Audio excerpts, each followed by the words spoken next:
ha recibido una carta de la División de Planificación del Condado de Fairfax sobre un cambio potencial programado para su área y pensó, ¿por qué recibí esta carta? ¿Ya se habrá efectuado este cambio? Y si tengo algo que sugerir o agregar a la conversación, ¿qué puedo hacer? Continúe viendo este video para obtener las respuestas a estas preguntas. Estamos de vuelta con otro video corto sobre la planificación a largo plazo. En este video, usted verá cómo puede participar e influenciar en el proceso de planificación para el condado de Fairfax. En nuestros 2 videos anteriores, hablamos sobre el plan integral y cómo ese documento puede ser modificado. Nuestra meta en este video es informarles sobre la parte más importante, cómo usted y los miembros de nuestra comunidad pueden participar en el proceso de planificación. Como residente y miembro de la comunidad del condado de Fairfax, sabemos que usted se interesa por el lugar donde vive y cómo cambiará en el futuro. Ya sea que haya vivido en el condado de Fairfax toda su vida, o se mudó aquí el año pasado, o está criando a sus hijos aquí, o ha decidido jubilarse acá, su opinión cuenta cuando se trata de los planes para el diseño futuro de nuestro condado.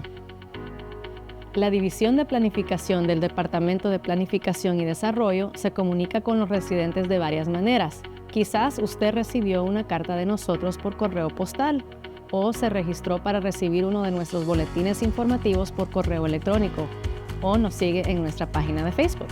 También puede haber visto a nuestro personal realizando eventos y reuniones especiales abiertas al público, trabajando con los medios informativos locales para difundir información, realizando encuestas o trabajando con la comunidad para crear grupos operativos y efectuar reuniones públicas para proyectos grandes con planes integrales.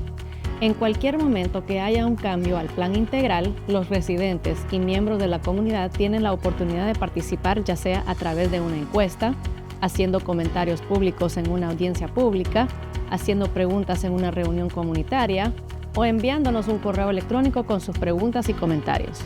Reunimos todas estas opiniones antes de hacer una recomendación final a la Comisión de Planificación y la Junta de Supervisores. La División de Planificación sabe lo importante que es la retroalimentación de la comunidad. Al hacer recomendaciones a la Junta sobre el uso de tierras, consideramos el plan estratégico del condado y las políticas de planificación actuales, las mejores prácticas dentro de la planificación, el análisis del personal y los comentarios, preguntas y sugerencias que hemos recibido. También tomamos en cuenta los deseos de la comunidad y cómo afectarán el área del condado donde el cambio planificado del uso de tierras se ha propuesto. Utilizamos todo esto para hacer una recomendación final. Sabemos que todos los miembros de nuestra comunidad tienen vidas ocupadas, por lo cual tratamos de facilitar su participación. Puede ver todas las enmiendas propuestas al plan integral en nuestro sitio web y nuestro personal siempre está disponible para contestar sus preguntas con gusto. Incluso tenemos un planificador del día disponible para atender sus llamadas al teléfono 703-324-1380. En resumen, su voz importa en lo que se refiere a los cambios potenciales al plan integral y la planificación futura del uso de tierras en el condado de Fairfax. Gracias por su participación.